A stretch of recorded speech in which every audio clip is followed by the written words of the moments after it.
Your mama's dead, so what? You better serve my guests or you can sleep on the street, my husband laughed, a cold, jagged sound. I served the food with tears streaming down my face. My husband's boss, an older gentleman with a cane, grabbed my wrist. "Why are you crying, and why are you wearing black?" I told him. His face turned to stone. He walked up to my husband and said loud enough for the neighbors to hear, "Everyone knew your wife's mother, except you, apparently. She was my sister. And now, let me tell you what's about to happen to your career, your house, and your sorry excuse for a life." Hello, everyone. Drop a comment and let me know where you're tuning in from. Don't forget to subscribe and hit that like button. Enjoy the story. But to understand how heavy those words really were, we have to go back 4 hours. Zainab stood in the middle of the kitchen, staring at the kettle as it went cold. The call from the hospital had come exactly at noon. The doctor spoke in a dry, businesslike tone, but Zainab only remembered one word: expired. Her mother, Etta, was gone. For 4 hours, Zainab just sat on a stool, staring at a spot on the wall, until the front door slammed in the hallway. Kyrie was back. He flew into the kitchen, loosening his tie as he walked, and immediately twisted his face in disgust. The stove was empty. No smell of roast duck, no prep work done. "Are you deaf or something?" he barked instead of saying hello. "I called you this morning. Today is the day Thaddeus Vance, my new CEO, is coming over. Whether I become VP or rot in middle management depends on this dinner. Where is the duck? Where are the appetizers?" Zainab looked up at him with red, swollen eyes. She tried to speak firmly, but her voice cracked into a whisper. "Kyrie, Mama's gone. She passed away today at noon." Kyrie froze for a second. He looked at his wife, then at the empty table, and an expression of extreme annoyance crossed his face, as if his car had broken down at an inconvenient time. "Died?" he asked coldly. "Well, we all gotta go sometime. She was over 60, had a weak heart. It was expected." "Expected?" Zainab stood up. "Kyrie, that is my mother. I can't host guests today. Call them, cancel. Tell them we have a death in the family." Kyrie stepped right up to her. He was a head taller and knew how to use his height to intimidate. He grabbed her by the shoulders and shook her hard. "You don't seem to understand," he hissed in her face. "Vance isn't the kind of man you say no to. He's driving all the way across town to see how his potential VP lives. If you start playing the tragedy card and mess this up, I will throw you out right now onto the street." Zainab looked out the window. Beyond the glass, the February wind was howling, sweeping snow against the gray apartment complex. She had no money, no keys to her mother's apartment because she'd left them at the hospital. She had nowhere to go. "You wouldn't do that," she said quietly. "Try me," Kyrie sneered. "This is a corporate apartment leased to the firm. You are nobody here. You have 2 hours. Wash your face, put on some makeup, and make this table look like Thanksgiving, and wipe that miserable look off your face. Guests want a party, not a funeral." Zainab swallowed her tears as she chopped vegetables. Her hands were shaking, the knife slipping, but she kept cooking. Fear of her husband and a habit of submission had eaten into her deeper than she thought over 10 years of marriage. When the duck was in the oven, she went to change. Her hand reached for the bright beige dress Kyrie liked, but her fingers chose something else on their own. A strict, high-necked black dress that hit below the knees. It was her quiet rebellion, the only way to honor her mother's memory in this house of absurdity. Exactly at 7:00 p.m., the doorbell rang. Kyrie threw the door open, spreading a fake, wide smile. "Mr. Vance, what an honor. Please come in." A tall, solemn man of about 65 walked into the entryway. He leaned on a heavy cane with a silver handle. His gaze was sharp, heavy. He looked around the cramped hallway, the cheap wallpaper, and finally rested his eyes on Kyrie. "I hope the dinner is worth dragging myself all this way," he grumbled in a deep bass voice, taking off his coat. "Oh, my wife is a culinary miracle." Kyrie pushed Zainab forward. "Meet my Zainab." Thaddeus Vance nodded at her without smiling. Zainab tried to squeeze out a greeting, but her throat seized up in a spasm. She just bowed her head and quickly retreated to the kitchen. Dinner turned into torture. Kyrie kept cracking jokes, pouring cognac for his boss, and endlessly bragging about his non-existent achievements. Zainab brought out plates, changed silverware. Tears flowed down her cheeks continuously, silently dripping onto the collar of her black dress. Kyrie noticed. When she leaned in to take an empty plate, he kicked her hard on the ankle under the table. Zainab let out a small cry, but immediately covered her mouth with her hand. "What's wrong with you, dear?" Thaddeus asked, looking up from his food. "She's just so clumsy," Kyrie interjected quickly, flashing a vicious glare at his wife. "And too sentimental. She saw a stray kitten this morning, still crying about it. Women, right, Mr. Vance?" The guest didn't answer. He was watching Zainab closely. In his eyes, there wasn't irritation, but a strange, intense curiosity. "More wine, Mr. Vance?" Zainab asked with a trembling voice, picking up the bottle. She approached the guest from the right side. Her hands were shaking so bad that the neck of the bottle clinked against the glass.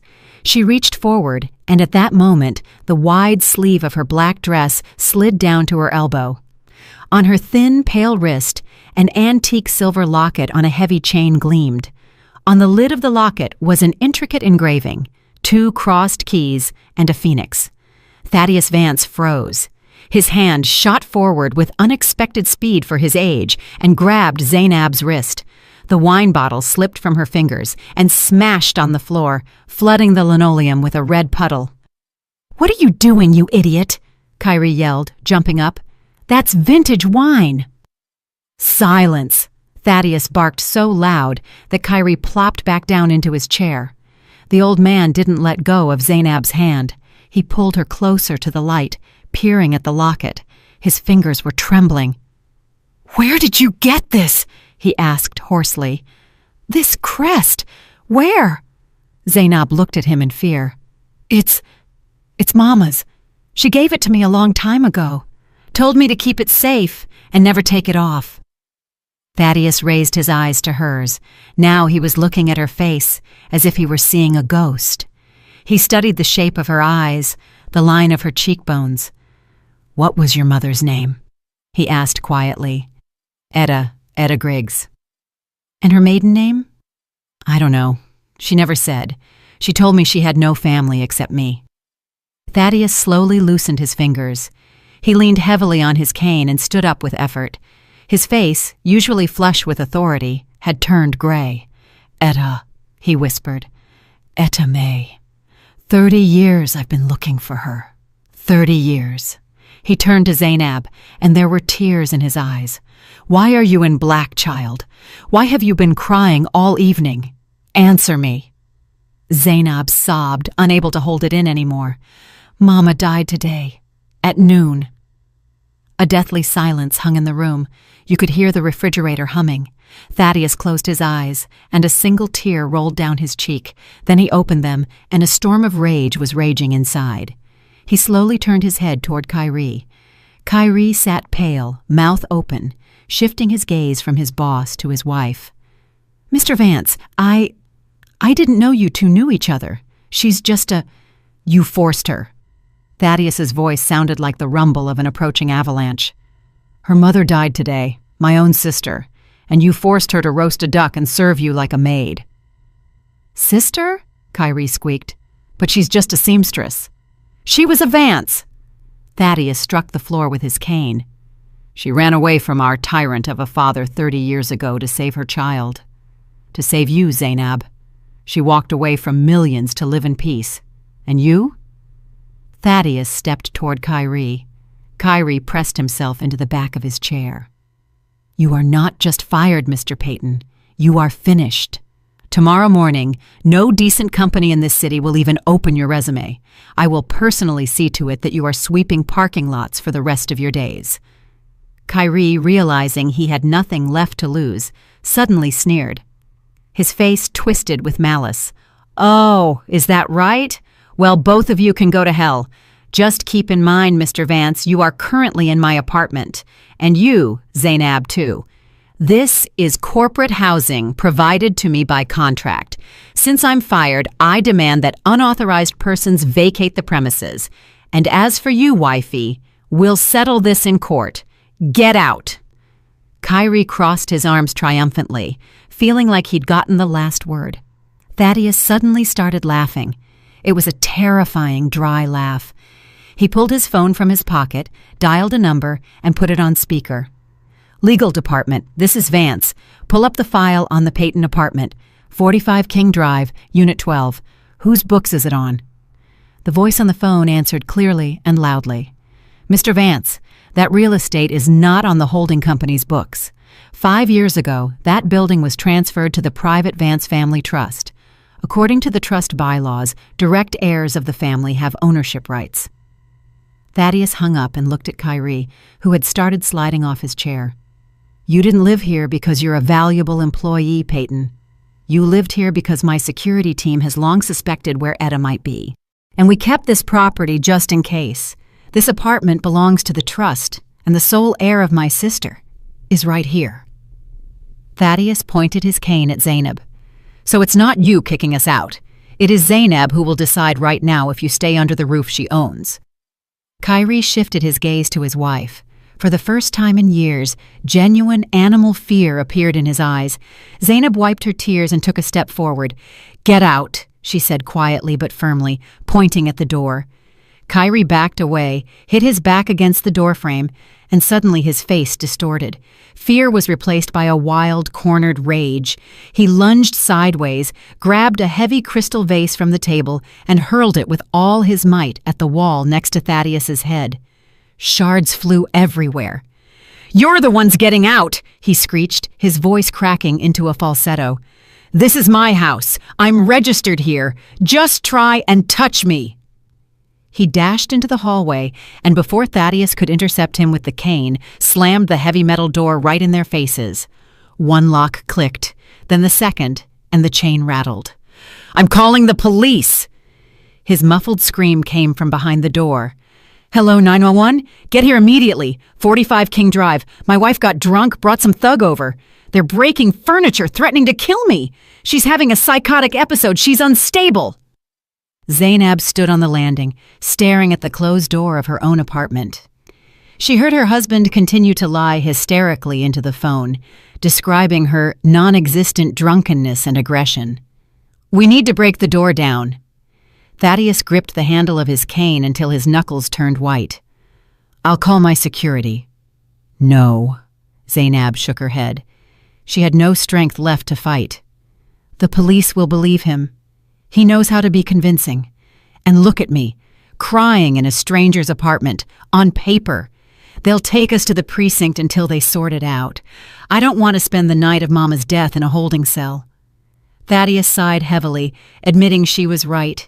He draped his cashmere coat over her shoulders since her things were still inside. "Let's go. You can't stay here." They drove in silence. The city outside the window was drowning in wet snow, turning into blurred spots of light. Thaddeus's car was huge, warm, smelling of expensive leather, but Zainab was shivering with chills. She thought about Mama, about how her body was lying somewhere in a cold morgue, while her daughter was driving into the unknown with a man she was seeing for the first time. Thaddeus's home turned out to be not just a house, but a real estate in a gated community in the suburbs. Inside, it was quiet and empty. He led her into a massive living room where logs were already crackling in the fireplace and poured hot tea. "Why did she run?" Zainab asked, staring at the fire. "If you all are so rich, why did we live counting pennies?" Thaddeus sat in the armchair opposite. He looked like a tired old man, the mask of the formidable boss having slipped off. "Our father was a terrible man, Zainab. He built an empire on bones. To him, people were resources, and family was an asset. He wanted to marry Etta off to a partner's son, a cruel and depraved man, to seal a merger deal. Etta begged him not to do it, but Father said, 'You will do what benefits the family.'" Thaddeus rubbed his face with his palms. That night she vanished, took only a small bag and that locket. She changed her name, her documents, cut all ties. I looked for her, hired detectives, checked databases. But she was smart.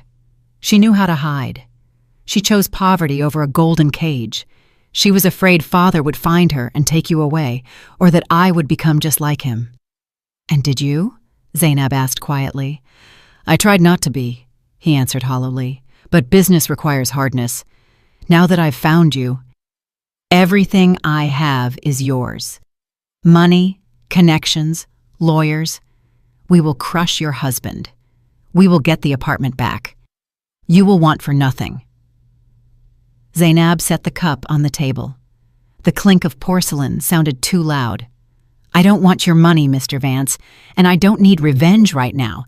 I want only one thing, to bury Mama with dignity, and then I'll decide how to live. The next 2 days passed in a fog. Thaddeus took on all expenses. He organized the service at the best funeral home in the city. Zainab barely slept, dealing with documents, choosing the casket, the wreaths. Kyrie didn't show up. He barricaded himself in the apartment, didn't answer calls, and seemed to have vanished from the face of the earth. The day of the funeral was gray and windy. Not many people gathered at the cemetery, a few neighbors, a couple of Mama's former colleagues from the sewing factory. Zainab stood by the casket, looking at her mother's peaceful face. She seemed so small amidst the white satin. The pastor began to read a prayer. Zainab closed her eyes, listening to the monotone chant, when the cemetery silence was broken by the screech of brakes. A black SUV pulled up to the gates. Kyrie stepped out. He was clean-shaven, wearing an expensive suit he'd bought with money Zainab had saved for a vacation. Next to him scurried a frail little man with a leather briefcase tucked under his arm, a lawyer. Kyrie didn't look like he was grieving. He walked toward the grave with the confident stride of an owner. "Stop the ceremony!" he shouted loudly. People turned around. The pastor fell silent. Thaddeus stepped forward, blocking his path. "You dare show your face here?" he growled. "Get out before I order security to bury you in the next plot." "Easy there, Uncle," Kyrie smirked. "We're operating within the law." The lawyer immediately popped out from behind his back and opened a folder. "My client, Mr. Kyrie Payton, is the legal spouse of Zainab Griggs Payton. According to state statutes, he has equal rights in decision-making. But that is not the main point." The lawyer pulled out a paper with a notary seal. 3 years ago, Ms. Etta Griggs signed a general power of attorney to her son-in-law, granting him the right to manage all property and represent her interests in all matters, including burial arrangements. The POA is valid for another 2 years. Zainab stared at the paper, and her legs went weak. She remembered. 3 years ago, Kyrie wanted to get a car loan, but his credit was shot. He asked to put the car in her mom's name, drove them to a notary, and slid a stack of papers in front of them. "Just formalities for the bank. Sign here and here, babe. We're late," she had signed without looking. "So what?" Thaddeus looked at the document with disdain. "This doesn't give him the right to disrupt a funeral." "It does," Kyrie interjected, adjusting his tie. "As my wife's mother's legal representative, I contest the burial site. I believe this cemetery is too expensive and inconvenient. I demand the process be halted and the body transferred to the city morgue until the dispute is settled." A murmur of horror went through the crowd. "You monster," Zainab whispered. "You want to take Mama's body? Why?" Kyrie walked right up to her. He smelled of expensive cologne and cognac. "It's very simple, Zainab," he said quietly, so only she could hear. "You are going to sign a deed of gift for your Mama's old plot of land out in Oakwood Heights, right here, on the hood of my lawyer's car, and we continue the funeral. You refuse, and your mother sits in a morgue cooler for another month while we sue each other." Zainab looked at him and didn't recognize him. This wasn't just a selfish man, this was an enemy. "The land?" she asked, confused. "That overgrown lot with the shack? It's just rotting wood and weeds. Why do you want it? It's worth nothing." Kyrie smiled smugly. "That's none of your business. Maybe I want to grow tomatoes. So, what's it going to be? You signing, or is Mama going back into the cold?" Thaddeus, standing nearby, suddenly frowned. He whipped out his phone and quickly typed something. "Oakwood Heights, Lot 34, he muttered, looking at a cadastral map. His face changed. He looked up at Kyrie, and in his eyes there wasn't just contempt, but an understanding of the scale of the villainy. "Ah, you little vulture," Thaddeus drawled. "What is it?" Zainab asked. Thaddeus turned the phone screen to her. "Zainab, he isn't planning to grow tomatoes. Yesterday, the governor signed the final plan for the new federal interstate expansion. It goes right through Oakwood Heights." Zainab still didn't understand. She looked at her husband, whose cheek had started to twitch nervously. "So?" "So," Thaddeus said harshly, staring Kyrie in the eyes. "The state is buying out these lots under eminent domain, but not for the price of a shack. The land in this zone has been rezoned for commercial use. The compensation for your lot, Zainab, will be around $1.2 million. The crowd gasped. Zainab shifted her gaze to Kyrie. He knew. He had known for months. He didn't just want a garden. He wanted to steal over $1 million from her, blackmailing her with her dead mother's body. "You knew," Zainab exhaled. It wasn't a question. It was a verdict. Kyrie stepped back. Red blotches covered his face. The mask of the confident master of life cracked. "So what?" he snapped. "We're family. It's community money. Sign it, or I swear this coffin goes back to the city right now." "It's going nowhere," came Thaddeus's calm voice. He didn't shout. He just made a hand signal, and two sturdy men in black overcoats who had been standing by the cars silently approached Kyrie and his lawyer. "Your document is worthless trash," Thaddeus said to the frail lawyer. "A power of attorney can be revoked in a split second. Zainab, say it." Zainab straightened up. For the first time in days, she felt not pain, but a cold, ringing rage. "I revoke the power of attorney right now in front of witnesses." Kyrie's lawyer turned pale and snapped his folder shut. "In that case, we have no legal grounds to interfere. Mr. Payton, we'd better go." "What?" Kyrie screeched. "Who are you listening to? I pay you. Do something!" But Thaddeus's guards had already gently but firmly taken them by the elbows. "The service continues," Thaddeus announced loudly to the pastor. "And these gentlemen, please escort them to the gate." Kyrie tried to break free, shouting curses, yelling that he would sue everyone, but his voice was drowned out by the wind. A minute later, the black SUV peeled out and disappeared around the bend. The funeral proceeded peacefully. When the casket was lowered into the frozen earth, Zainab threw the first handful of dirt. With every thud of soil on the lid, something inside her died. The old Zainab, who was afraid to look her husband in the eye, who endured humiliation to save the family, stayed down there. "Let's go," she said to Thaddeus when it was over. "Where? To my place?" he asked. "No, home. To the apartment. I want to throw his things out right now." Together with Thaddeus and his security, they went up to the 5th floor. The door was unlocked. The lock was broken, as if someone had kicked it out from the inside in a hurry or tried to break in. Zainab pushed the door and froze on the threshold. The apartment was no more. Or rather, it was no longer a home. It was a battlefield. Furniture overturned, wallpaper in the hallway torn in strips. Shards of dishes, clothes, books lay on the floor. The TV was gone, the laptop too.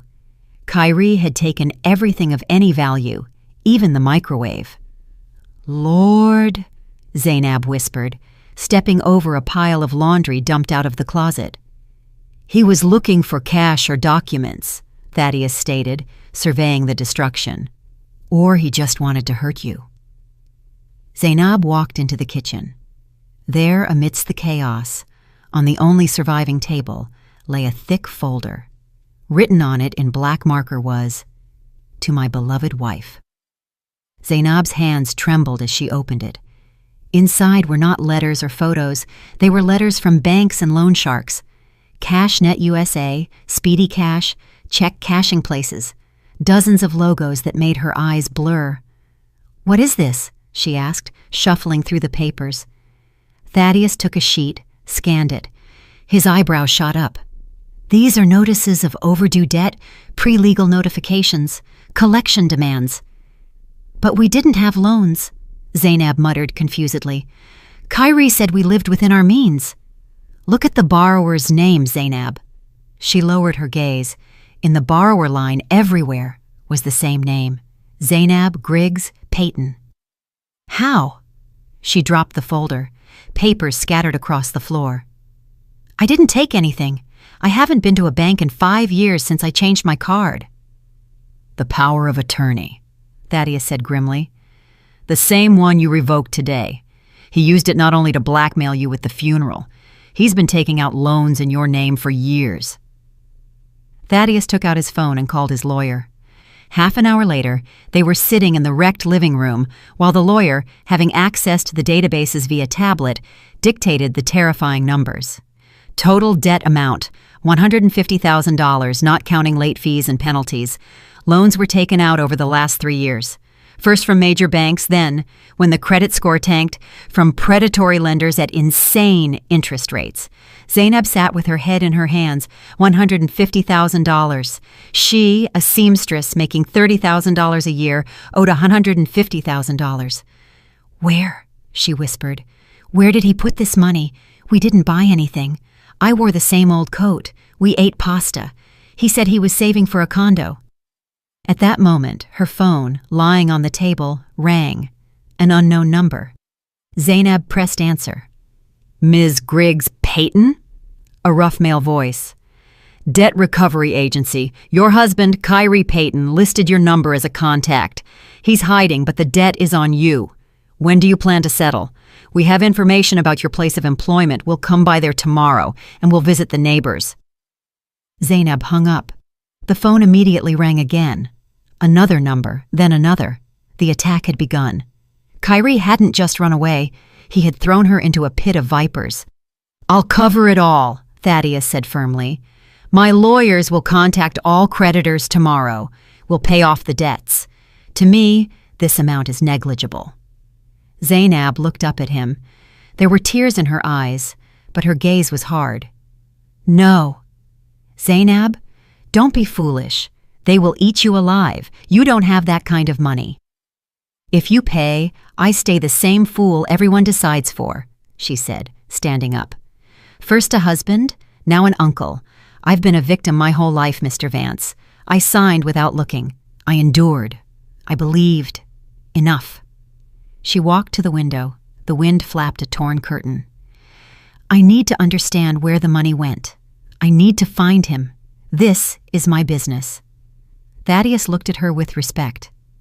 All right, then let's look at the statements. The lawyer had already accessed the account activity. The lawyer turned the tablet toward them. Rows of transactions scrolled on the screen. Look, cash withdrawals were rare, mostly transfers. Regular large sums, $2,000, $5,000, $10,000, all to the same account. Who? Zainab asked. Recipient, Lachey Williams. Zainab frowned. The name seemed vaguely familiar. Lachey. Lachey? That's his secretary, she remembered. He said she was just an assistant. A gray mouse, as he put it.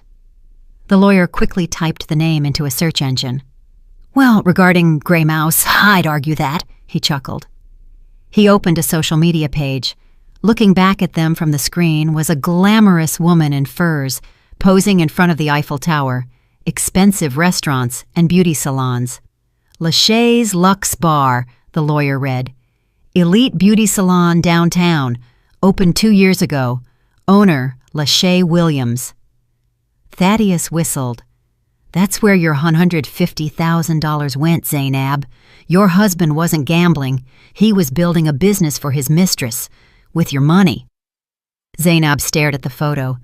On one of the shots, taken at the salon opening, Lachey was cutting a red ribbon, and in the background, in the shadows with a glass of champagne, stood Kyrie. He was smiling like he never smiled at home, happily and proudly.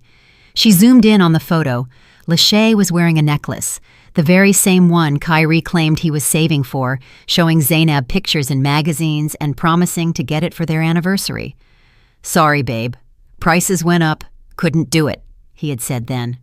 Rage, cold and calculating, finally displaced the fear. Zainab took the tablet and checked the salon's address. 10 Peachtree Street, she read. What are you going to do? Thaddeus asked. Zainab walked to the mirror in the hallway. It was cracked, but she saw her reflection. Pale face, black dress, hard eyes. I'm going there. I want to look into this business lady's eyes. I'm taking back what belongs to me. She turned to Thaddeus. Mr. Vance, I need your help. Not money. I need a good auditor, right now. We're going to this salon not to cause a scene. We're going to conduct an inspection of my investments. The auditor arrived in an hour. It was a strict woman in glasses with a folder of documents. Together with Thaddeus and his security, they headed downtown. Lachey's Luxe Bar shone with glass display windows, marble, gold leaf, huge chandeliers. Everything screamed of luxury paid for by Zainab's tears. She pushed the heavy glass door and walked in. The receptionist, seeing 2 security guards, turned pale and reached for the panic button, but Thaddeus shook his head. I wouldn't advise it, he said calmly. We're here for the owner. Lachey came out of her office a minute later. She was even more striking than in the photos. Tall, well-groomed, in a silk dress that clung to her. Zainab froze. Lachey's belly was noticeably round, 5 months along at least. Lachey looked Zainab over with a contemptuous gaze from head to toe, lingering on her simple black dress. Ah, the legal wife, she smirked, showing not a drop of fear. I thought you'd come sooner. Kyrie said you were slow. Where is he? Zainab asked, trying to keep her voice steady. No idea. Lachey shrugged and walked to a velvet sofa, sinking heavily onto it. The coward ran off, left me to clean up his mess. But it's fine. The baby and I will manage. She expressively rubbed her belly. Is that Kyrie's child? Zainab asked hollowly. Of course. We're a real family, Zainab. Not like you two, strangers in one apartment. Kyrie loved me and you. He just used you. Zainab stepped forward. This salon was bought with my money, with loans he took out in my name. I'm taking everything. Lachey laughed, a loud, biting laugh. You're taking nothing, Mouse. Look at you. You're nobody. And I have the best lawyers. And do you know what we have on you? She pulled a folder from a desk drawer and tossed it in front of Zainab. Open it. Zainab opened it. It was a photo of her, disheveled, face red, screaming, waving a knife in the kitchen. It was 6 months ago. Kyrie had driven her to hysterics with his nitpicking. She was cutting meat. He started yelling. She turned with the knife in her hand, crying. Turns out he was filming. Wife in a state of affect threatens to kill husband, Lachey commented. And there's a video where you're sleeping on the floor after taking sedatives, bottles all around. Kyrie set it all up. We'll prove you're mentally unstable, an alcoholic, and a danger to society. You'll be declared incompetent, and Kyrie will be appointed your guardian, which means all your rich uncle's inheritance. She nodded at Thaddeus. Haas will be under our control. Thaddeus stepped forward, his face darkened with anger. Do you realize who you are talking to, girl? He growled. A has-been tycoon who couldn't find his sister for 30 years, Lachey snorted. Your time is up, old man. It's the era of the young and bold. Get out of my salon, or I call the police, and show them these photos right now. Zainab felt her strength leaving her. They had planned everything, every humiliation, every tantrum. It was all part of the plan. She silently turned around and walked out to the street. Thaddeus caught up with her, trying to say something, to comfort her, promising to destroy Lachey in court. But Zainab didn't hear. She needed a place where she could breathe. Take me to Mama's, she asked, to her apartment. Thaddeus drove her. He wanted to go up with her, but she asked to be left alone. She needed to say goodbye. Etta's apartment met her with silence and the smell of medicine. Everything was just as it was when Mama was alive. The old sofa, the rug on the wall, the Singer's sewing machine by the window. Zainab ran her hand along the back of a chair. Mama sat here in the evenings, sewing orders to help her and Kyrie with money, even though she lived hand-to-mouth herself. Zainab began to pack things, clothes into bags to give to the church, books into boxes. She opened the closet and saw the old dressmaker's mannequin covered in worn fabric. Mama called her Miss Hattie. She modeled her best dresses on it. Zainab hugged the mannequin, pressing her cheek against the cold fabric, and wept.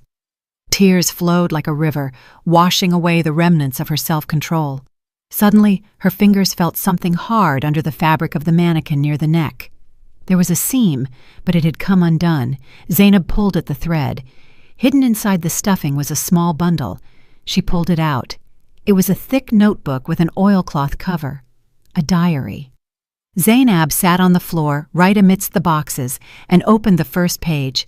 Mama's handwriting was even, neat. January 15th. Kyrie came by today asking for money again. Said Zainab has problems at work, needs to pay a fine. I gave the last $200. Don't tell Zainab, he asked. She'll be upset. Zainab turned the page. February 20th. Kyrie brought groceries. Strange, he never did that. Then started talking about the land. Says, sell it, everything's rotting there anyway. I said, no, it's a memory of Zainab's father. We met there. March 10th. Kyrie was yelling. He was scary. Said I'm a stupid old woman sitting on a pot of gold. I didn't understand what he meant. My heart seized up. He didn't even hand me water, left slamming the door. Zainab read, and the chill of horror shackled her body. Kyrie came here regularly. He had been tormenting Mama for months. He pressured her while Zainab thought he was working late. She opened the last entry. The date was the day before Mama died. The handwriting was uneven, shaky. Letters jumped as if Mama wrote in a hurry or felt very ill. April 12th. He was here again. Brought me new heart pills. Said he bought imported ones, expensive, because he cares. I took one in front of him. I felt sick, dizzy, chest burned like fire. He watched and smiled so strangely, like a wolf. When he went to the bathroom, I looked at the bottle. The label was re-glued, crooked. I saw him pouring something in the kitchen while I looked for my glasses. Lord, he wants to kill me. I'm scared to call Zainab. He said if I make a peep, something will happen to her. If I die, daughter, know this wasn't my heart. Check the blue bottle in the medicine cabinet. He switched the pills. Zainab dropped the diary. A scream got stuck in her throat. This wasn't just theft, not just adultery, not just fraud. This was murder. Kyrie poisoned her mother. He systematically, cold-bloodedly killed a human being to get hold of land for a highway construction. Zainab jumped to her feet and rushed to the bathroom. The medicine cabinet hung over the sink. She threw the door open. Medicines stood in rows, heart drops, bandages. She feverishly went through the bottles. The blue bottle was gone, empty. On the shelf remained only a round dust ring where it had stood. Someone had been here after Mama died. Someone took the evidence. Zainab looked in the mirror.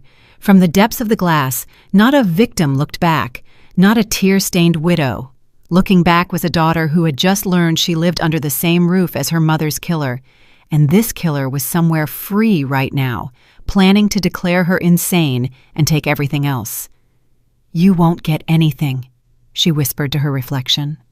I will put you away, even if I have to dig up the earth with my bare hands. She grabbed the diary, shoved it into her bag, and ran out of the apartment. She needed Thaddeus. Now this wasn't just a family drama, it was war. Zainab ran out of the building, clutching the bag with the diary until her knuckles turned white. Thaddeus was waiting in the car. Seeing her face, he immediately knew something terrible had happened. To the police! She threw out, slamming the door. Urgent! He killed her! The whole way, she read Thaddeus the entries from the diary. His face turned to stone with every line. At the police precinct, they were met coldly. The duty detective, a young guy with tired eyes, twirled the old notebook in his hands. Ma'am, these are just notes, he sighed. Elderly woman, bad heart, imagination. Where is the proof? Where is this blue bottle of yours? It's gone, Zainab almost screamed. He took it. He was there. Who? My husband. The detective smirked. Any witnesses? Cameras? No. The body is already buried. The autopsy showed heart failure, which for her age and diagnosis is normal. To open a murder case and exhume, we need solid evidence, not a diary. Maybe she mixed up the pills herself? Or you, forgive me, are making this up on nerves to get back at a cheating husband. Zainab walked out of the office feeling helplessness squeezing her throat. The law was blind, and Kyrie was acting. That same evening, Thaddeus turned on the TV in the living room of his mansion. A talk show, City Speaks, was on the local channel. In the studio, on a soft couch, sat Kyrie. He looked perfect. Modest black suit, tragic expression, slightly red eyes. "I just want my wife back," he said with a trembling voice, looking straight into the camera. "We lived 10 happy years, and then this rich relative appeared. He turned her head with money, took her away, hid her in his castle. Zainab isn't herself right now. She's under the influence. She didn't even let me into her mother's funeral, can you imagine? Didn't let me say goodbye to my beloved mother-in-law." The host nodded sympathetically. "And is it true you were kicked out of your own home?" "True." Kyrie wiped a non-existent tear. "I'm staying with friends right now, but I won't give up. I love Zainab. I will save her from that golden cage." And then a special guest was invited to the studio. Out walked Ms. Bernice, Kyrie's mother, a small, withered woman in a headscarf. She started sobbing from the first second. "My son is a saint," she wailed. "He worked 2 jobs for Zainab, and she's ungrateful. Drove her mother to the grave with her indifference, and now wants to leave my husband penniless. Good people, don't believe her. It's all that cursed money." Zainab watched the screen and felt cold hatred boiling inside. Ms. Bernice, the mother-in-law, who for years nagged her about every speck of dust, who came to their home with her own key and rearranged pots. "Stop. Key." Zainab froze. Ms. Bernice had a key to their apartment. But did she have a key to Etta's apartment? She remembered one episode. A year ago, Mama ended up in the hospital, and Zainab asked her mother-in-law to water the plants while she stayed at the hospital. She gave her the key ring, and Ms. Bernice returned them only a week later. "I forgot to give them back, honey. Got lost in my purse," she said then, with a sweet smile. What if she made a duplicate? What if she took the bottle? Kyrie is a coward. He might have been scared to go back to the crime scene, knowing Zainab might be there. But his mother? His mother would do anything for her baby boy. "I need to meet her," Zainab said, turning off the TV. "With who? With that actress?" Thaddeus was surprised. "Yes. She knows more than she's saying, and she's greedy." The next day, Zainab called her mother-in-law. Ms. Bernice's voice on the phone dripped with poison. "What do you want, Judas? Conscience woke up?" "Ms. Bernice, I want peace," Zainab said firmly. "I saw the show. I'm tired of fighting. I have a proposal regarding the inheritance. I'm willing to give Kyrie part of the land money if you stop this circus in the press." A pause hung on the line. Greed battled with hatred. "Come to my place," the old woman grumbled. "Kyrie isn't here. He's meeting with lawyers. We'll talk." Zainab went alone. Thaddeus was against it, but she insisted. She hid her phone with the voice recorder on in the inside pocket of her coat. Miss Bernice's apartment smelled of peppermint oil and old dust. She met Zainab in a robe with a shawl carelessly thrown over it. She led Zainab to the kitchen without even offering tea. "Well?" She sat at the table, crossing her arms. "How much you giving?" "5 million, Zainab lied, referring to a smaller portion of the assumed inheritance. "But I need guarantees." The old woman's eyes glinted greedily. "5, too little. The land is worth way more. Kyrie gets 5 or nothing. I can drag the courts out for years." Ms. Bernice chuckled. "Fine. What do you want?" "I want to know the truth." Zainab leaned forward. "About the pills." The mother-in-law's face didn't twitch. She was a tough cookie. "What pills? You're delusional, honey, just like your mama before she died. I know Kyrie switched them," Zainab bluffed. I know you took the bottle. I have video from the hallway camera. You entered Mama's apartment the day after she died." It was a lie.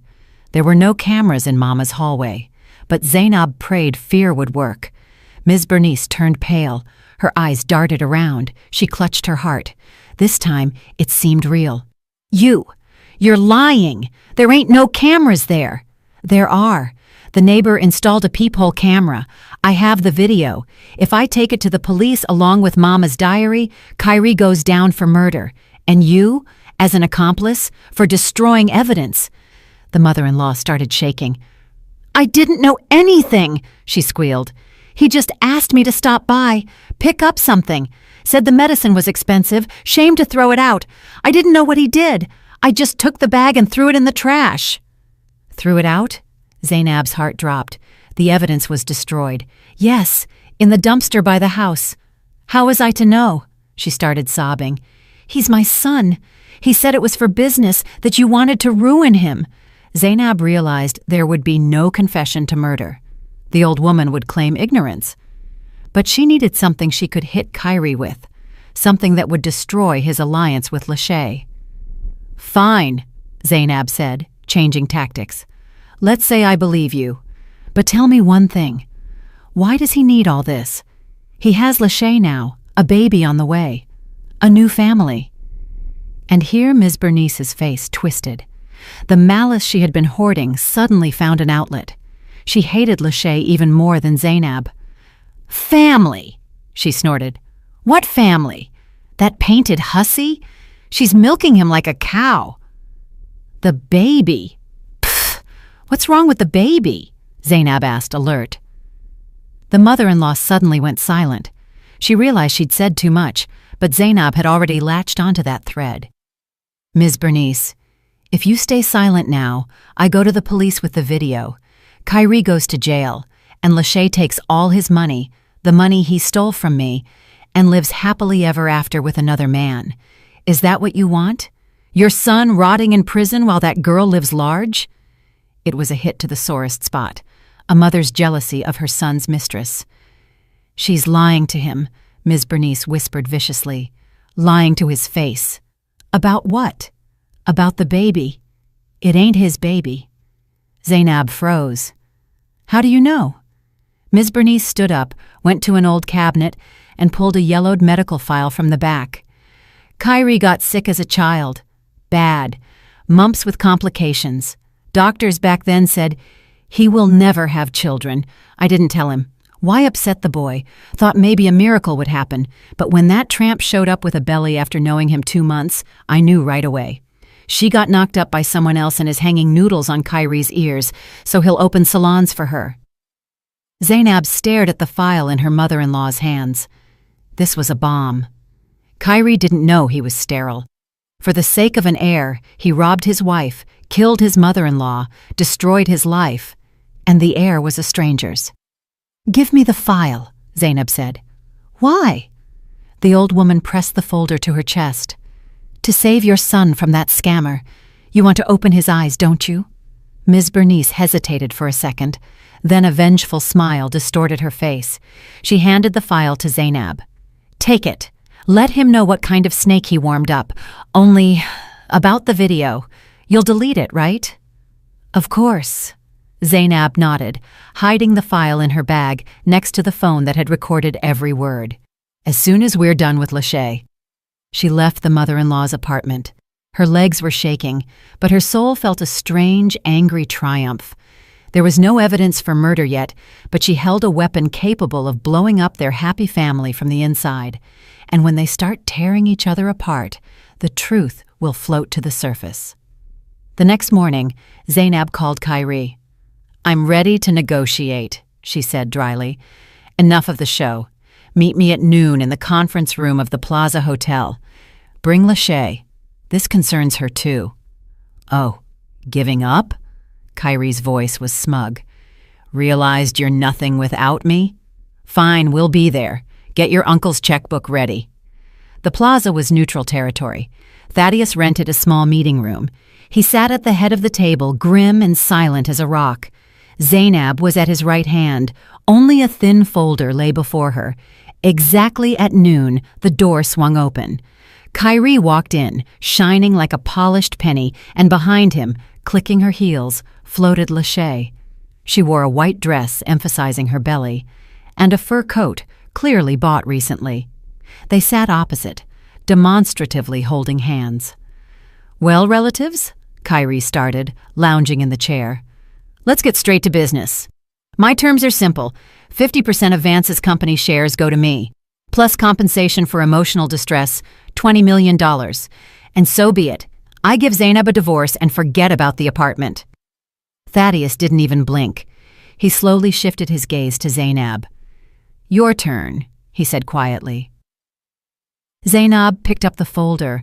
Her hands weren't shaking. Fear was gone. Only cold contempt remained. "Kyrie, do you really think you are in a position to set terms?" she asked. "Me? Of course." He laughed. "I hold all the aces. Public opinion, videos of your tantrums, a pregnant wife. By the way, meet the future heir." He nodded at Lachey's belly. "That's my son, what you couldn't give me." Lachey rubbed her belly and smiled her predatory smile. "Yes, Zainab, we're having a boy, a real Peyton." Zainab silently opened the folder, took out a single sheet, a copy of the doctor's conclusion from Kyrie's childhood file, an old yellowed form with a blue stamp from the clinic. She slid the paper across the polished table. It glided over the varnish and stopped right in front of Kyrie. "What is this?" He frowned, reluctantly picking up the sheet. "Read," Zainab said. "Diagnosis: epidemic parotitis complicated by bilateral orchitis. Urologist's conclusion: complete azoospermia, irreversible infertility." Silence hung in the room. You could hear the air conditioner working. Kyrie read. His lips moved. He reread the lines over and over, as if they were written in a foreign language. This is nonsense," he whispered, raising completely white eyes to Zainab. "This is a fake. Mama never—" "Mama knew," Zainab interrupted. "She hid it from you for 30 years so as not to traumatize her beloved son. But yesterday, she gave me the file." Kyrie slowly turned his head toward Lachey. She sat frozen like a wax doll. The smile slid off her face, leaving a mask of horror. "You knew?" Kyrie asked. His voice was quiet, terrifying. "Kyrie, it's a mistake," Lachey babbled, scooting away from him. "Doctors make mistakes. Medicine is different now." "I'm sterile," he screamed, jumping up and slamming his fist on the table so hard the water pitcher jumped. "Since childhood, I can't have kids. Whose bastard is that?"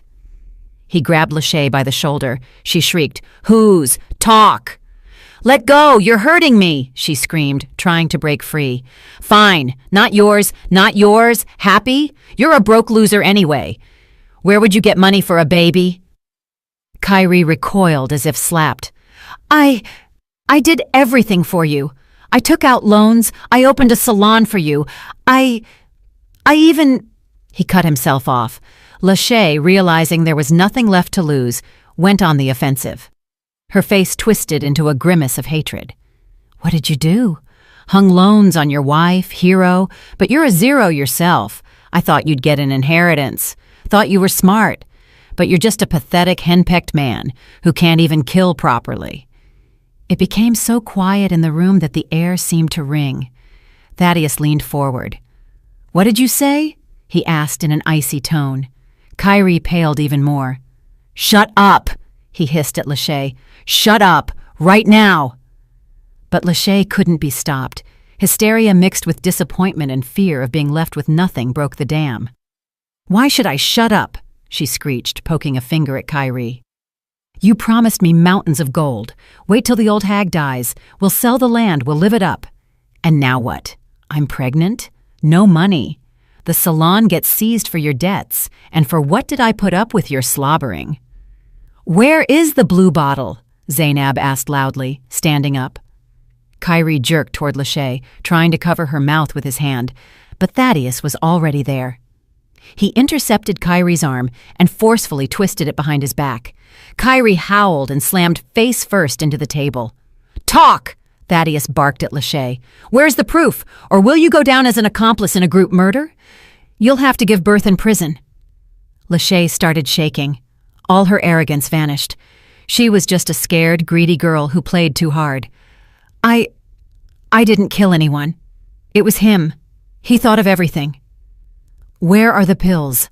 Zainab pressed. "Ms. Bernice said she threw them away." "Is that true?" "No," Lachey shouted. "She's lying. They're all lying. Kyrie didn't throw them away. He's paranoid. He kept them to blackmail the pharmacist." "What pharmacist?" Thaddeus asked. Kyrie wheezed under his hand. "Shut up, you fool! I'll kill the pharmacist who sold him that poison without a prescription." Lachey was selling everyone out to save her own skin. He hid the bottle in the garage inside an old winter tire. He said, "If that old geezer tries to turn me in, I'll show the bottle with his prints." "Who sold him the medicine?" Zainab walked right up to Lachey. "Name?" Lachey sobbed. "Uncle Elroy. Elroy Jenkins." Zainab froze. Uncle Elroy. Ms. Bernice's own brother, Kyrie's uncle. "He works as a pharmacist at the pharmacy on King Drive," Lachey continued, smearing mascara down her cheeks. "Kyrie went to him, said his mother-in-law needed strong pills but had no script. Uncle Elroy gave them. He knew it was the wrong medicine. He knew if mixed with her regular pills, her heart would stop." Zainab felt the floor drop out from under her feet. This wasn't just a tyrant husband.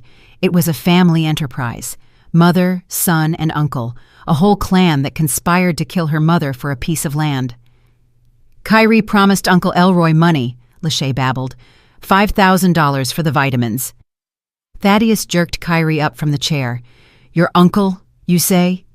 He growled in his face. "Family business." Kyrie was silent. His eyes darted like a cornered rat. "Call the chief of police," Thaddeus told Zainab, "and tell them to send a squad to the North Side Garage Co-op. We're going for winter tires." Lachey collapsed onto the chair and covered her face with her hands. "And me?" she whined.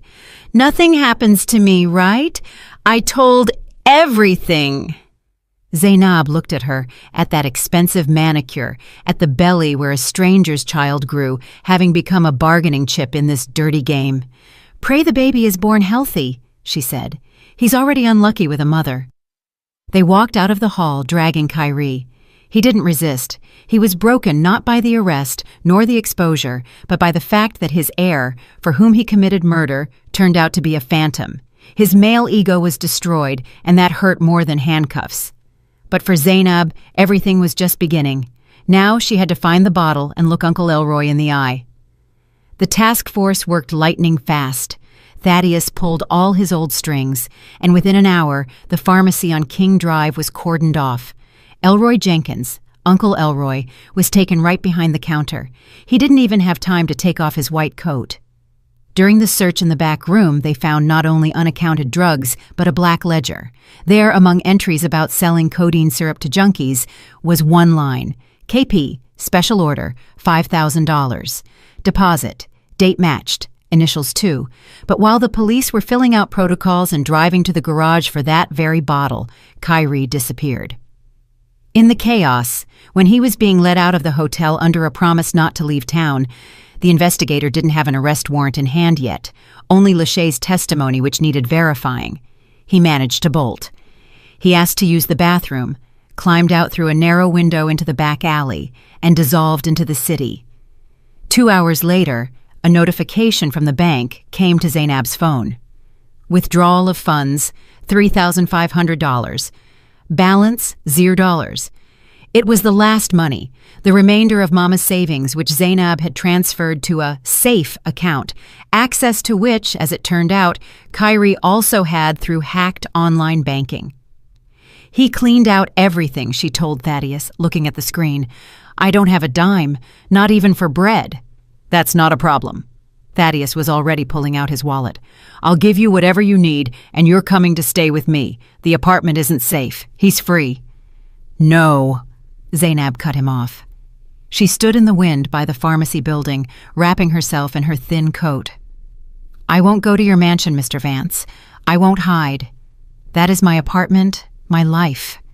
If I run now, he wins. He'll think I'm afraid." "You should be afraid," Thaddeus raised his voice. "He's a cornered beast."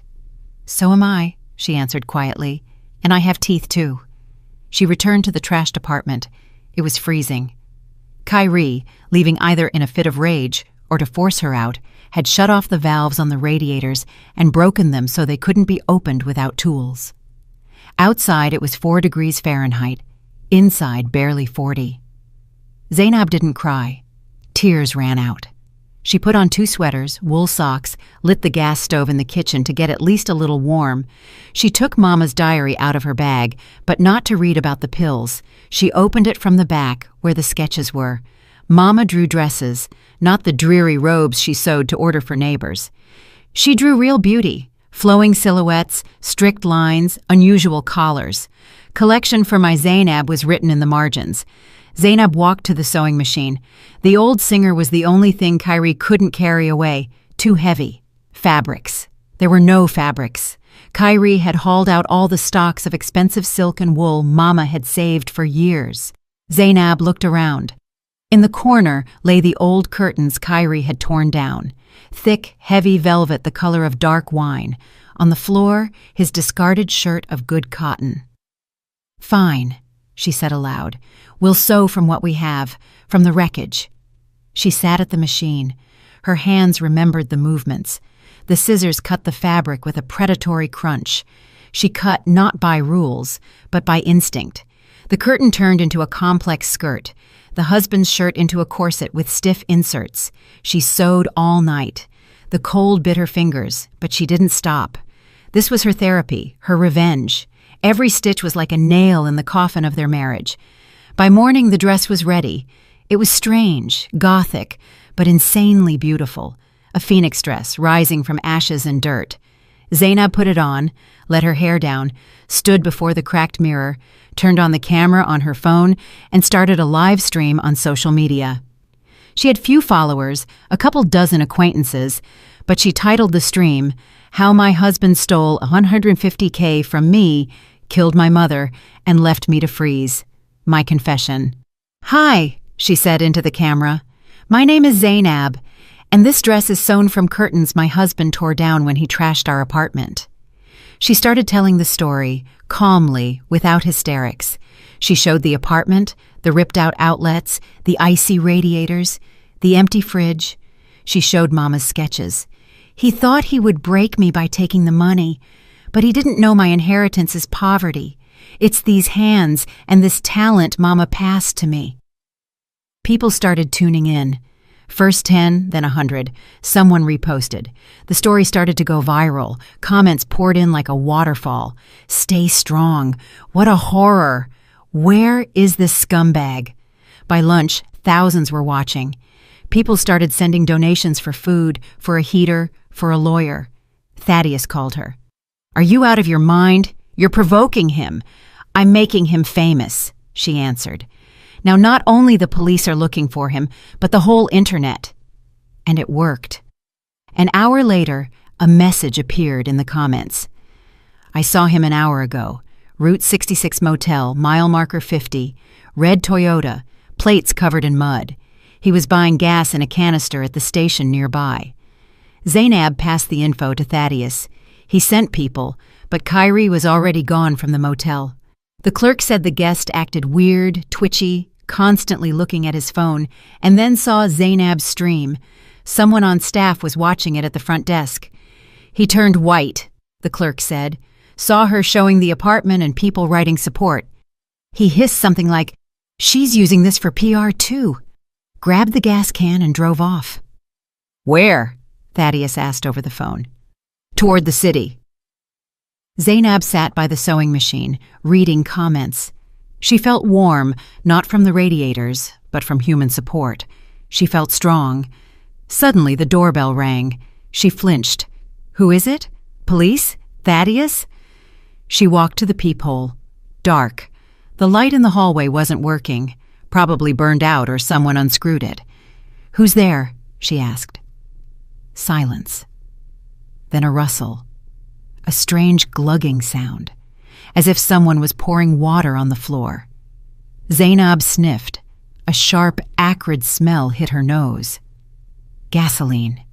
Her heart stopped. She heard the click of a lighter. "Zainab!" Kyrie's voice from behind the door was drunk and cheerful. "I watched your stream. Cool dress. Too bad it's synthetic. Flashes fast." "Kyrie, don't do this!" she screamed, recoiling from the door. "You wanted fame?" he yelled. "You wanted to burn me in front of the whole world? Well, burn yourself along with your rags and that damn diary." A sharp whoosh. A snake of fire crawled under the door. The old linoleum in the entryway flared instantly. The wooden door, upholstered in faux leather, caught like a torch. Zainab rushed back into the room. The way out was cut off. Fire greedily licked the walls, devouring the wallpaper. Smoke was already filling the hallway in black billows. She grabbed the diary and her phone, ran to the window. 5th floor, concrete and ice below. The door to the room began to char. Kyrie hadn't run. He stood there behind the door laughing. He hadn't come just to scare. He came to finish what he started with her mother. Destroy the witness and the evidence in one strike. Smoke poured from under the door in thick black clouds, instantly filling the entryway. The smell of gasoline was so sharp, Zainab's eyes immediately watered. She coughed, covering her mouth with the sleeve of her strange curtain dress. "Burn, witch!" came Kyrie's drunk, hysterical scream from behind the door, drowned out by the crackle of growing flames. Zainab darted to the door, but immediately recoiled. The metal handle was red hot, and the paint on the frame was bubbling. The way back was cut off. The fire roared like a living creature, eating the old fuel-soaked linoleum. Flames licked the coat rack, and the coats went up like matches. It was becoming impossible to breathe in the apartment. Heat came in waves, mixing with the freezing cold coming from the broken window, but the fire was winning. Zainab grabbed the most valuable things from the table, Mama's diary and the phone. There was nothing else to save. The Singer machine was too heavy. The fabrics had already caught fire. She rushed to the window she had broken herself with a chair minutes ago. She leaned out. 5th floor. Below, a concrete courtyard covered in a crust of ice and dirty snow. Wind hit her face, burning her skin with frost, but behind her was scarier. "Help!" she screamed, leaning over the sill. People were already gathering in the yard. Neighbors ran out of the building in robes and jackets thrown on hastily. Someone pointed a finger at her window. "Jump to the balcony roof!" A guy yelled from below, waving his arms. "4th floor! The balcony is glassed in, but it has a roof!" Zainab looked down. The balcony roof below was narrow, sloped, and icy. One wrong move, and she flies down to the asphalt. In the room behind her, something crashed loudly. Probably the wardrobe fell. Tongues of flame danced on the ceiling, creeping toward the chandelier. Breathing became impossible. Zainab realized, either she crashes or she burns alive. She swung a leg over the sill. A sharp shard of glass sticking out of the frame slashed her calf, but she didn't even feel the pain. Adrenaline drowned everything out. She stood on the outer ledge, clutching the brickwork with white knuckles. The wind tore at the hem of her long velvet dress, trying to throw her down. She took a breath, squeezed her eyes shut, and let go, sliding down. The impact was hard. She landed on the tin roof of the 4th floor balcony. Her legs slid on the ice. She fell on her side, hitting her hip painfully, and rolled toward the edge. Her fingers frantically scratched the smooth metal, trying to find any grip. At the last moment, when her legs were already dangling in the void, her hand hit the metal bar of the railing. She gripped it with a death grip. Sirens wailed in the distance. Into the yard, crushing snowbanks and pushing parked cars aside, flew a red fire truck. "Ladder fast!" commanded a voice on a megaphone. Zainab hung by one arm, watching columns of black smoke and sparks erupt from her window overhead. It felt like an eternity passed before the strong arms of a fireman in turnout gear grabbed her and pulled her into the bucket of the ladder truck.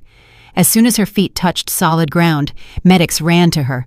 They threw a thermal blanket over her, started asking something, measuring pressure, but Zainab didn't hear them. She stared at the entrance. 2 police officers were dragging someone to a patrol car. It was Kyrie. He wasn't running.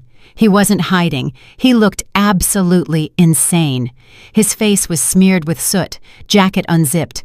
Despite the freeze, he was laughing, throwing his head back, and that laugh was scarier than the fire itself.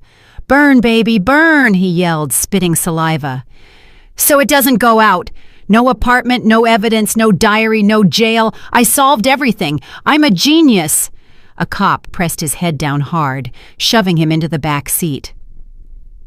"That's my wife up there," Kyrie continued to squeal as the door slammed. "I warmed her up. She was cold without heat. I'm a good husband." Zainab met his eyes through the glass. There was not a drop of remorse in them, only the wild animal thrill of destruction. He saw her, alive, wrapped in a foil blanket. His face twisted into a grimace of disappointment and hatred. He started thrashing in the car, trying to kick the window out until the cops calmed him down with a baton. Thaddeus arrived in 20 minutes. He found Zainab in the ambulance. She sat clutching the saved diary, smelling of smoke. "How are you?" he asked, his voice trembling. "I'm okay," she said quietly. "But he's a finished man." "He's arrested," Thaddeus said harshly. "Attempted murder, arson, destruction of property. He won't wiggle out of this." But they underestimated Kyrie, or rather, his ability to survive at someone else's expense. 3 days passed. Zainab lived in a small apartment downtown that Thaddeus temporarily rented for her. She refused to go to his mansion, wanting to keep some independence, but agreed to security at the door. The news Thaddeus brought was discouraging. "He got a lawyer," the uncle said, tossing a folder of documents on the table. "And not just a public defender. He's being defended by Reginald Sterling, the most expensive and unscrupulous lawyer in the state." "How?" Zainab was surprised. "Kyrie has no money. I blocked all accounts, and what he stole, he spent on Lachey and debts." "That's the thing." Thaddeus rubbed the bridge of his nose. "He found money. A lot of money. Sterling doesn't take cases without a giant retainer." "But where?" "From his mother." Zainab froze with a cup of tea in her hand. "From Ms. Bernice?" "But she complained she was a poor pensioner." "She lied. She had savings, old reserves, gold, antiques, family jewelry she hid in a bank box and at home in stashes. Kyrie, before driving over to burn your apartment, stopped by her place." Thaddeus opened the folder and showed the police report. He drugged his mother with tea laced with sleeping pills. While she slept, he cleaned everything out, cracked the safe, took the keys to the deposit box, took everything, and immediately pawned it, giving the money to the lawyer. He robbed his own mother. Zainab couldn't believe such a level of baseness. And now, this strategy works. The lawyer already filed a motion. They aren't denying the arson.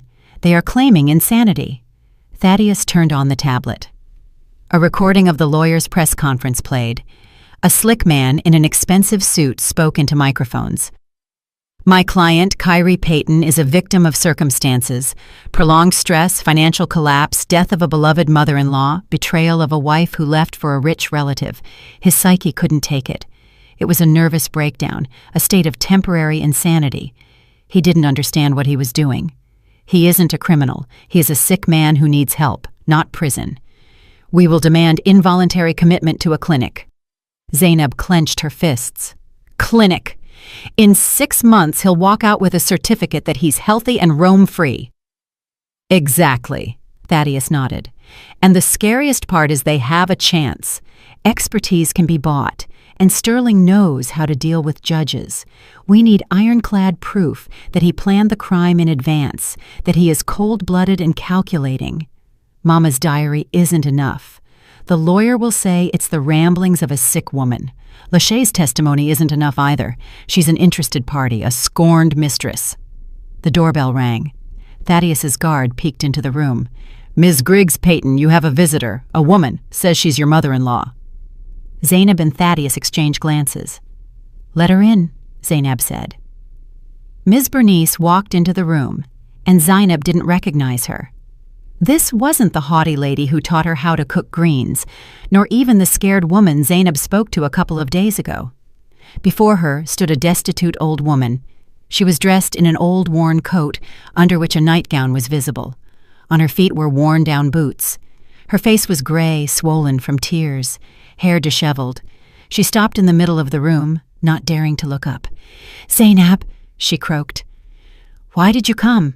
Zainab asked, not getting up from the chair. Ms. Bernice suddenly collapsed to her knees, right on the floor, banging her knees against the parquet.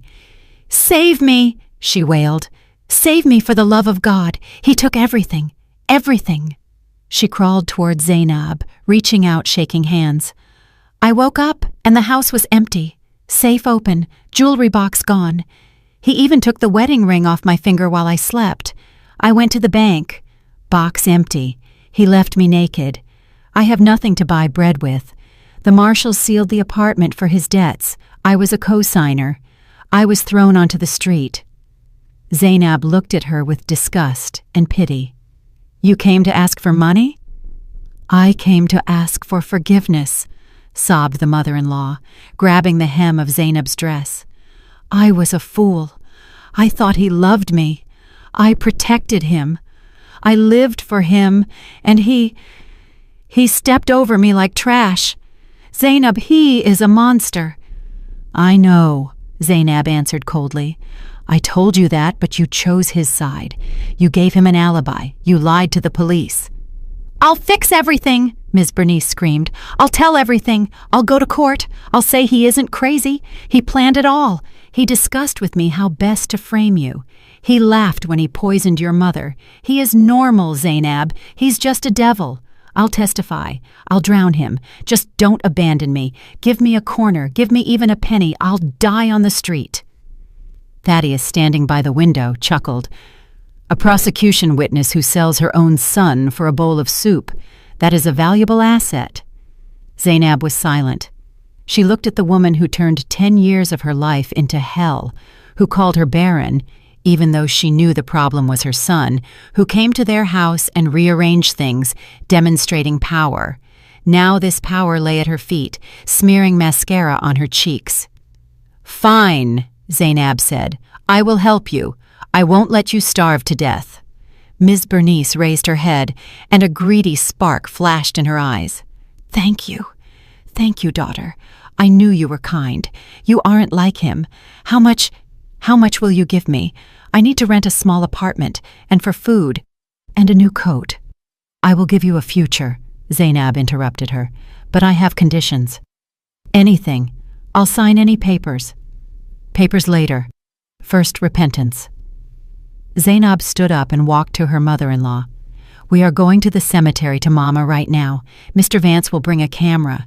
You will stand before her grave and apologize. You will tell everything, how you knew about the pills, how you helped your son hide evidence, how you hated us. You will say it not to me, but to her, the dead one." Ms. Bernice started shaking. "On camera? But everyone will see." "My friends, neighbors—" "You have no more friends and neighbors," Zainab said harshly. "You only have a choice. Either you do this, and I ensure your life, or you walk out into the cold right now, and I won't lift a finger when you freeze in an alley." "I agree," whispered the old woman, lowering her head. The drive to the cemetery passed in silence. Ms. Bernice huddled in the corner of the leather car interior, teeth chattering. Zainab looked out the window at the gray city. There was no gloating in her, only a cold necessity to finish the job. At the cemetery, it was windy. Etta Griggs's fresh grave mound was dusted with snow. The wooden cross stood crooked. The earth had settled. Thaddeus turned on the camera on his phone. "Get on your knees," Zainab ordered. Ms. Bernice plopped into the snow. She didn't care. She was cold and scared. "Speak to Etta Griggs." "Etta," whined the old woman, looking at the photo on the cross. "Forgive me, wretch that I am. I am guilty before you. I knew Kyrie wanted to drive you from this world. He told me, 'Ma, gotta remove the old lady. Land is expensive.'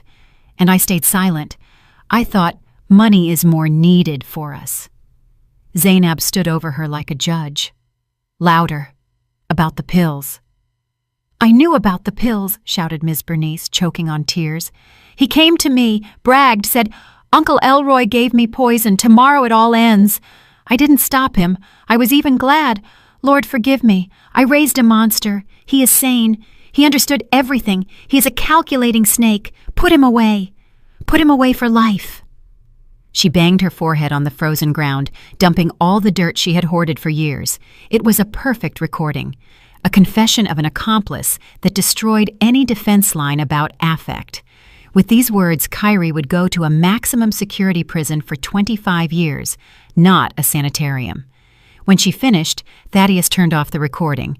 Enough, he said. Ms. Bernice rose with difficulty, brushing off her wet knees. She looked at Zainab with an ingratiating, pitiful smile. Well there, I did everything, Zainab, honey. Unburdened my soul. Now let's go to the warmth. You talked about money. I need about $5,000 to start, for first and last. Zainab silently opened her purse. The mother-in-law's eyes lit up with greedy fire. She already imagined buying food, renting a hotel room, maybe even buying her earrings back from the pawn shop. Zainab pulled out a white envelope. Ms. Bernice snatched it with trembling hands. It was thin, too thin for a stack of cash. A check? She asked hopefully. You wrote a check. She tore the envelope open. Inside lay a bus ticket. Ms. Bernice froze. She brought the paper to her eyes, squinting.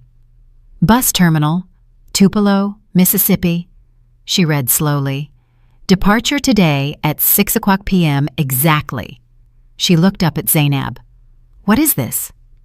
This is your future, Ms. Bernice, Zainab answered calmly. Like I promised, I won't let you die on the street. In Tupelo, that's a long ride from here, stands my great-grandmother's old house. It's been empty for 5 years, but the walls are sturdy. There's a stove, wood in the shed, a well in the yard. The country? Whispered the mother-in-law, pale. Middle of nowhere? Without amenities? A roof over your head? And the money? She shrieked. You promised to provide for me. I provided you housing. Zainab's voice was hard as steel. I didn't promise you money, not a cent. You didn't earn it. You drank my blood for years. You helped kill my mother. You betrayed me. You betrayed even your son when he stopped being profitable to you. I won't go. Ms. Bernice threw the ticket into the snow. I won't survive there. I am a city woman. Give me money. You are obligated. You're rich now. Pick up the ticket, Zainab said. It's your only chance. The bus leaves in 2 hours. You witch! Yelled the old woman, rushing at her with fists. You tricked me. Thaddeus intercepted her arm, not letting her touch Zainab. Quiet, citizen, he said. You have a choice. Either you take the ticket and go atone for your sins in the sticks, or I hand this recording to the district attorney right now, and you go down as an accomplice in premeditated murder. That's 8 to 20 years. In prison, believe me, conditions are worse than in a village with a stove. Ms. Bernice went limp. She realized the trap had snapped shut. She had talked herself into a sentence, and now her freedom depended only on the mercy of this woman she so despised. She slowly, sobbing, sank into the snow and picked up the ticket. Damn you, she hissed, looking up at Zainab. Bus station is that way. Zainab pointed to the cemetery gates. Walk, it's good for your health. She turned and walked to the car. The wind blew the hem of her coat. She felt no pity, only huge relief. The last thread connecting her to the past was cut. To court, she told Thaddeus, getting in the car. Now we have everything to destroy Kyrie. The car pulled away, leaving the lonely figure of the old woman in the middle of the cemetery alley. Snow began to fall harder, covering the tracks. 6 months passed. The courthouse was surrounded by journalists. This case became the loudest trial of the year in the city, the case of the Black Widower, as the papers dubbed it. Zainab stepped out of Thaddeus Vance's car. Camera flashes blinded her, but she didn't even blink. She wore a deep burgundy pantsuit sewn from her own sketch. Perfect cut, rigid shoulder lines, high collar. She no longer looked like a victim. She looked like a queen walking to a coronation. The courtroom was packed. When Kyrie was brought in, a whisper went through the rows. He had deteriorated badly over these months in county jail. Gaunt, lost weight, black circles under his eyes. His expensive suit hung on him like a sack. He scanned the room with a hunted look, seeking support, but saw only cold faces. Lachey wasn't there. She left town the day after the scandal, realizing there would be no money. His mother wasn't there either. She was sitting in a remote village without phone service. Zainab stood at the witness stand. "Ms. Griggs-Peyton, tell the court what happened," the prosecutor asked. She spoke for an hour and a half. Her voice was even, calm, without hysterics or tears. Every word drove a nail into Kyrie's defense. She presented Mama's diary, red lines written with a trembling hand about switched pills. She laid out bank statements showing transfers to Lachey's accounts and loans taken under a fraudulent power of attorney. She showed the video of the fire, where Kyrie laughs in front of the burning door, and finally, the main ace was played, the video from the cemetery, Ms. Bernice's confession. Dead silence hung in the room when the words of the defendant's mother sounded from the screen. "He is sane. He is a calculating snake. He planned the murder." Kyrie in the cage covered his face with his hands. His lawyer, Reginald Sterling, sat with a stone face, realizing the fee hadn't been earned. The version about temporary insanity crumbled to dust. "Defendant, do you have anything to say?" the judge asked. Kyrie raised his head. Tears of malice stood in his eyes. "It's all her!" he shouted, pointing a finger at Zainab. "She set it all up. She's a witch. She turned my mother against me. She stole my life." The judge banged the gavel. "Sentence will be pronounced now." 25 years. Maximum security, with full confiscation of property to pay debts and restitution to victims. When the bailiffs led Kyrie out, he tried to spit in Zainab's direction, but missed. His spit landed on a guard's boot, for which he immediately got a jab in the ribs. Zainab watched this without emotion. She felt no joy, only fatigue and the understanding that the page was turned. After the trial, Thaddeus invited her to a restaurant.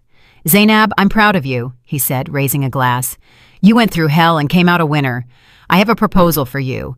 I want you to become the creative director at my holding company. We have a textile division, but it's dying. I need a person with your taste and character. Name your salary." Zainab smiled. 6 months ago, she would have fainted at such an offer. But now... "Thank you, Uncle Thaddeus, but I decline." "Why?" He was surprised. "I don't want to work for anyone, even you. I want to build my own." "And what will you do?" "I will restore the apartment, the one Kyrie burned, and open my atelier there. I'll call it Etta, in honor of Mama." Thaddeus looked at her with respect. "Good. The money from the land sale for the highway is already in your account. That's your startup capital. Go for it." Another month passed. Renovations in the burned apartment went around the clock.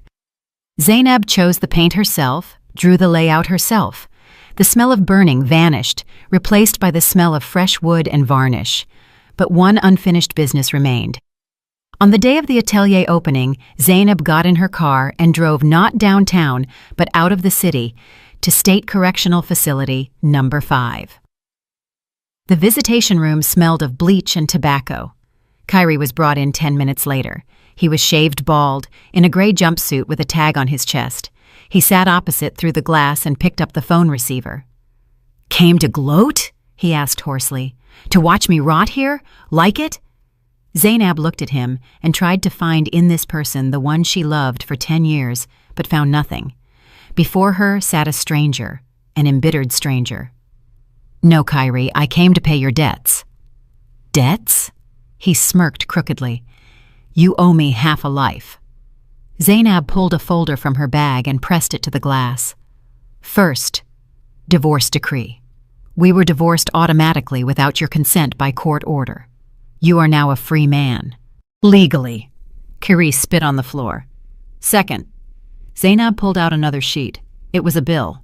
A regular restaurant bill, handwritten on letterhead with the logo Etta. What is this? Kyrie squinted.